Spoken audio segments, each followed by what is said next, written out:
Hello friends, welcome to my YouTube channel. My name is Nancy और आज की video में हम डिस्कस करने वाले हैं noun exercise that is from the previous year SSC CGL questions. ठीक है, so let us start. We will discuss each and every question with complete detail. I think this video will be helpful for you, so let us start. Our first question is he loved a poetry and started writing and publishing his own poems in magazines from a young age. मतलब उसे poetry पसंद है और उसने अपनी poems लिखनी शुरू की in magazines from a very young age. ठीक है, बहुत यंग एज से उसने पोइट्री लिखना शुरू कर दिया। अब पोइट्री जो है दैट इज़ अनकाउंटेबल नाउन। ठीक है, अनकाउंटेबल नाउन यानी कि जिसका हम सिंगुलर या प्लूरल नहीं कर सकते, जिसको हम काउंट ही नहीं कर सकते। पोइट्री एक ऐसी टर्म है जिसके अंदर जो लिखी गई पोएम्स हैं उनको हम काउंट कर सकते हैं। पोइट्री एक कलेक्टिवली एक टर्म यूज़ होती है बहुत सारी पोएम्स के लिए या पोएम के लिए। ठीक है, तो पोइट्री जो है दैट इज़ अनकाउंटेबल नाउन। जब वो अनकाउंटेबल है तो उसके साथ ए या एन का यूज़ करना इज़ इनकरेक्ट। ठीक है, तो पोइट्री अनकाउंटेबल नाउन हुआ। अनकाउंटेबल नाउन के साथ ए और एन का यूज़ नहीं होता। ठीक है, ना ही हम पोइट्री को पोइट्रीज कर सकते हैं, हम पोएम को पोएम्स कर सकते हैं, अ पोएम कह सकते हैं, बट पोइट्री को अ पोइट्री या पोइट्री को पोइट्रीज में कन्वर्ट करना इज़ ग्रामेटिकली रॉन्ग। ठीक है, एक्सप्लेनेशन एक बार पढ़ लेते हैं।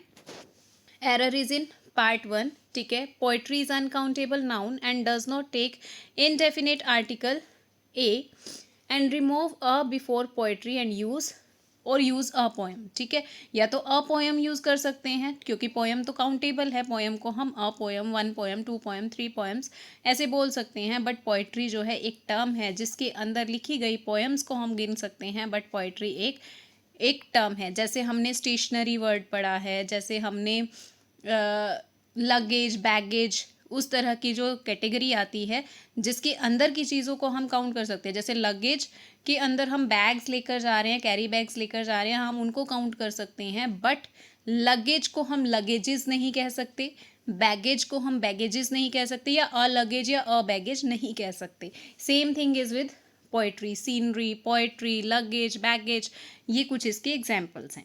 ठीक है, चले अगले क्वेश्चन पर। Next question is I sit there watching Manoj's and Shipra's car disappeared from the parking lot, tapping my feet against the concrete and thinking about what I am going to do without them. मैं वहाँ बैठा था, देख रहा था कि मनोज और शिल्पा की कार जो है वो डिसअपियर हो गई और मैं सोच रहा हूँ कि उनके बिना मैं क्या करूँगा। ठीक है, कंक्रीट फीट मतलब सड़क पर अपना पैर खटखट कर रहा हूँ, टैप कर रहा हूँ और सोच रहा हूँ कि मैं उनके बिना क्या करूँगा। तो यहाँ पर पार्ट ए में एरर रहेगा। पार्ट ए में क्या एरर रहेगा? देखिए, इस एरर को हम दो तरह से डिटेक्ट कर सकते हैं। देखो, हमने पोजेसिव केस पढ़ा हुआ है। पोजेसिव केस क्या कहता है? जब हमारे पास 2 बार अपोस्ट्रोफी एस होगा, यानी कि यहाँ पर ओनरशिप क्या है? मनोज की अलग कार होती और शिल्पा की अलग कार होती, तो यहाँ पर क्या होना चाहिए था? कार की जगह कार्स होना चाहिए था। अगर कार एक ही है, ठीक है, अब यहाँ पर हमें कोई इंडिकेशन नहीं दिया हुआ भी कि ये जॉइंट ओनरशिप है या नहीं, या अलग अलग कार्स हैं। ठीक है, तो इस सेंटेंस को करेक्ट करने के 2 तरीके हो सकते हैं, या मनोज एंड शिल्पास कार्स कर दो। ठीक है, या फिर इसे करेक्ट करने के लिए एक के साथ पोजेसिव केस लगा दो, यानी कि मनोज एंड शिल्पास कार। यहाँ का अपोस्ट्रोफी एस हट जाएगा क्योंकि फिर ये बात हो जाएगी इस कार के ऊपर इन दोनों की जॉइंट ओनरशिप है। ठीक है, दोनों तरह से करेक्ट कर सकते हैं, बट हमारा मेन मुद्दा क्या है? इस सेंटेंस को करेक्ट करना। जो कि इस सेंटेंस को करेक्ट करने का तरीका क्या है, मतलब एरर फाइंड आउट करना है, तो पार्ट ए में ही एरर रहेगा। एक बार एक्सप्लेनेशन रीड कर लेते हैं। Since car is singular, it refers to a joint possession. It should be Manoj and Shilpa's car instead of Manoj and Shilpa's car. देखो, इसे इस तरह से ठीक किया हुआ है कि कार सिंगुलर दिया हुआ है, तो यानी कि जो ओनरशिप है वो जॉइंट पोजेशन है, इसीलिए Manoj and Shilpa's car. Possessive case किसके साथ लगता है? सेकंड जो नियरेस्ट पर्सन होता है। ठीक है, नेक्स्ट क्वेश्चन की तरफ चलते हैं। Hours after hours passed away, but Avi never showed up, and we were unsure whether to be angry or worried. घंटों पर घंटे बीतते गए पर हमें अभी नहीं मिला और हम परेशान थे एंड वरिड थे, ठीक है, दिस इज द मीनिंग। अब यहाँ पर पार्ट ए में देखिए, R's after R, noun prepo noun वाला स्ट्रक्चर दिया हुआ है। दोनों नाउन क्या हैं, सेम है। कल भी एक सेंटेंस किया था जिसमें अगर नाउन सेम होगा तो दोनों नाउन कैसे रहेंगे, सिंगुलर नाउन रहेंगे, दोनों को हम प्लूरल नहीं कर सकते। तो यहाँ आर आफ्टर आर आएगा, यानी कि हमें यहाँ से एस और यहाँ से भी एस क्या करना पड़ेगा, हटाना पड़ेगा, आर आफ्टर आर। और इससे ऑपोजिट क्या था, अगर दोनों नाउन अलग होते हैं तो फर्स्ट वाले को प्लूरल करते हैं। जैसे कमांडर इन चीफ होगा तो कमांडर्स इन चीफ हो जाएगा, ब्रदर इन लॉ होगा तो ब्रदर्स इन लॉ हो जाएगा। एक्सप्लेनेशन रीड कर लेते हैं। When a noun is repeated after a preposition, both noun must be singular, we use are after are instead of ours after ours। ours after ours wrong हो जाएगा, हमेशा ये कैसे रहेंगे, सिंगुलर रहेंगे। जैसे women after women, page bye page, ठीक है, वर्ड फॉर वर्ड, ठीक है। Next sentence is, a chemical compound water is supposed to be tasteless, odorless and colorless, however the backwater of Kerala add a distinctive flavor to water, या no error, ठीक है। यहाँ पर एक word use हुआ है that is back water. Back water grammatically wrong है, यहाँ पर क्या आना चाहिए, बैक वाटर्स। तो हमारा एरर कहाँ रहेगा, बैक वाटर्स। एक बार एक्सप्लेनेशन रीड करते हैं। The plural form backwaters should be used with referring to a network of interconnected canals or rivers, backwaters of Kerala, ठीक है। और इसके साथ वर्ब कैसी लगेगी, प्लूरल वर्ब लगेगी। देखते हैं, प्लूरल वर्ब ही ऐड ही है, ठीक है, प्लूरल वर्ब है। नेक्स्ट क्वेश्चन की तरफ चलते हैं, दैट इज क्वेश्चन नंबर 5।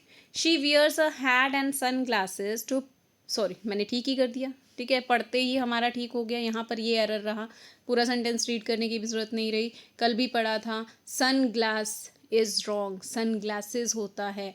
हम स्पेक्टेकल्स बोलते हैं, हम सीजर्स बोलते हैं, हम गोगल्स बोलते हैं, जीन्स बोलते हैं, पायजामाज बोलते हैं। यानी कि ऐसी चीज़ें जिनके टू आइडेंटिकल पार्ट्स होते हैं उनको हम हमेशा प्लूरल फॉर्म में लिखते हैं, ठीक है। और कभी भी उसके साथ ए या एन नहीं लगता है।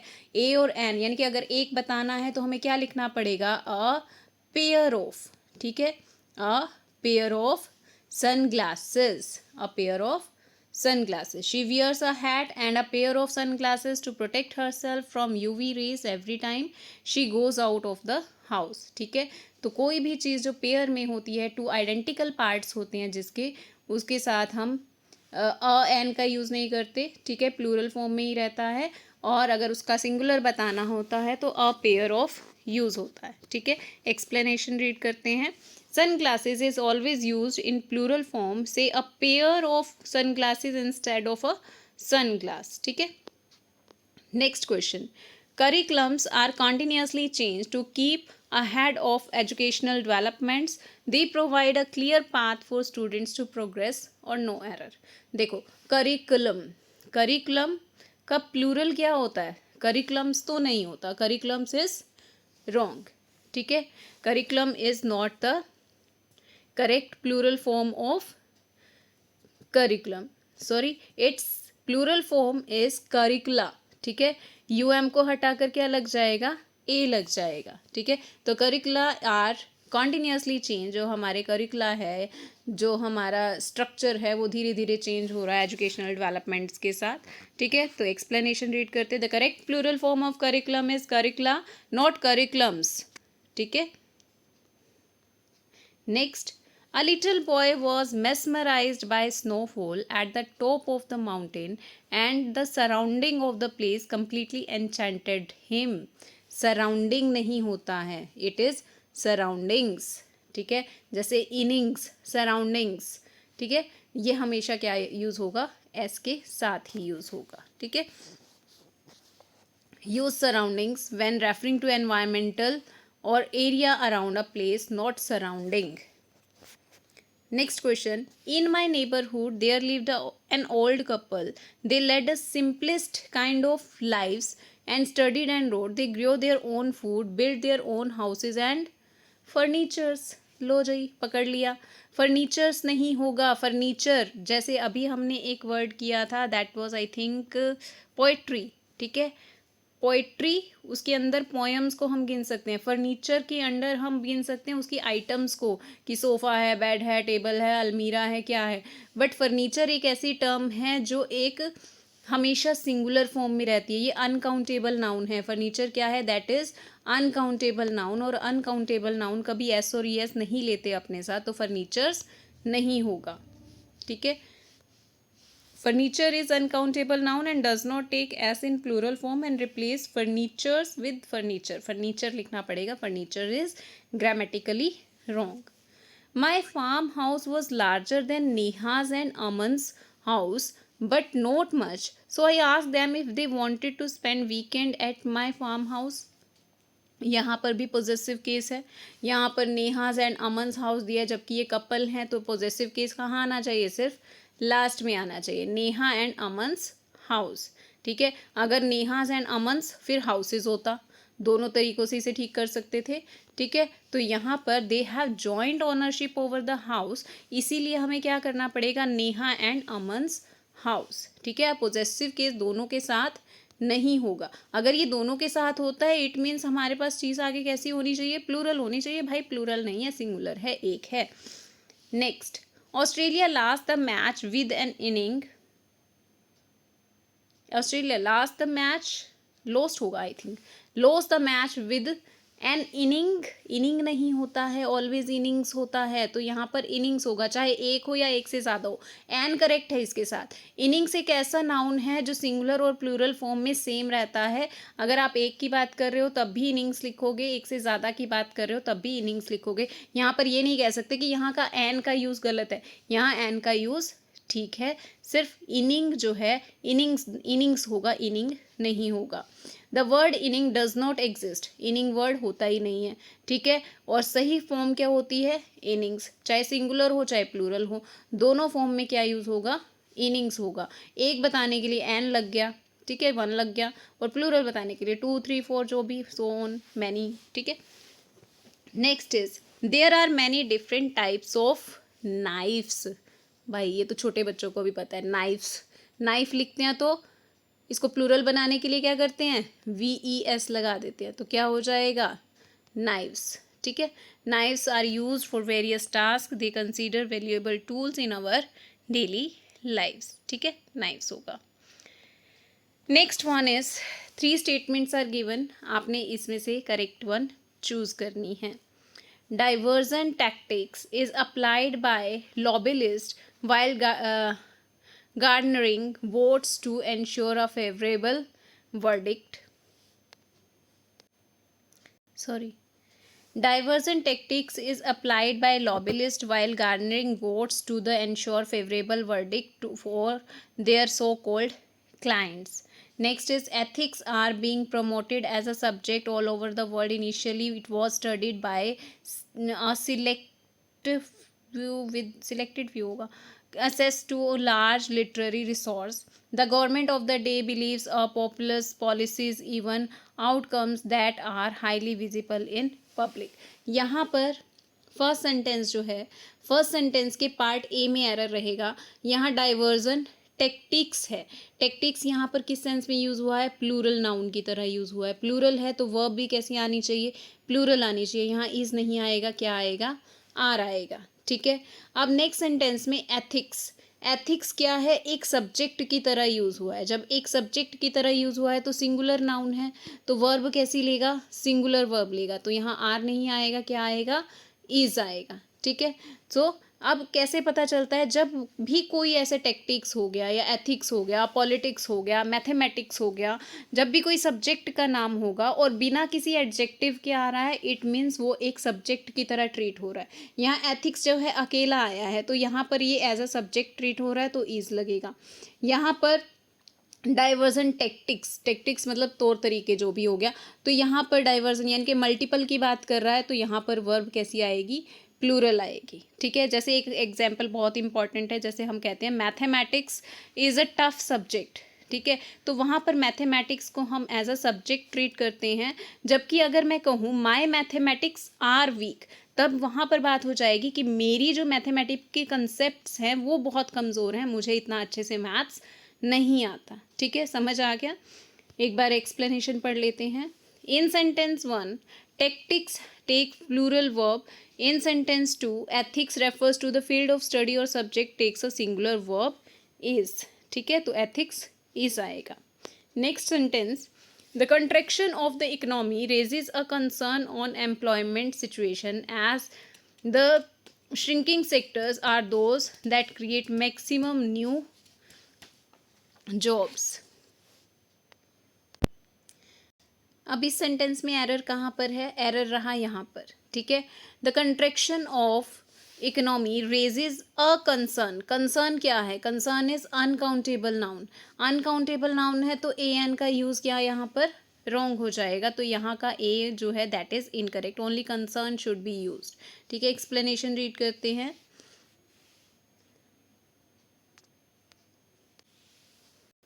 Next question is the massacre in Tiananmen Square was violent repression of pro-democracy students by Chinese Communist Security Forces as regime killed 5,000. 5,000 is incorrect.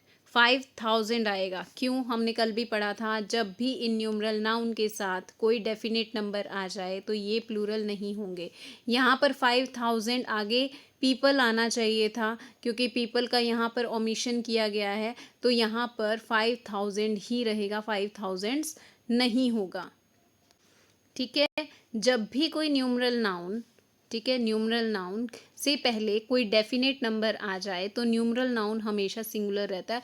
But अगर न्यूमरल नाउन ना हो, नंबर इनडेफिनेट हो, thousands of people were killed, तब thousands ठीक था। ठीक है, यहाँ 5,000 है, यानी कि एक डेफिनेट नंबर दे दिया तो हमारा न्यूमरल नाउन प्लूरल नहीं होगा। प्लूरल क्या होगा? अगर इसके बाद कोई नाउन दिया होता तो वो प्लूरल होता, और यहाँ पर नाउन का रिपीटिशन को ख़त्म करने के लिए उसको रिपीट नहीं किया गया है। ठीक है, एक बार एक्सप्लेनेशन पढ़ लेते हैं। When 1,000 is preceded by a definite numeral like 5, it remains singular 5,000, not 5,000s. ठीक है, next last question of today's video is she blinked and read it again, counting the zeros to assure that she had read it properly. In this sentence the error is in this. Zeros यहाँ पर ई नहीं आएगा, but sometimes zeros both spellings can be counted as correct, but the error is in zeros. ठीक है, es नहीं लगेगा.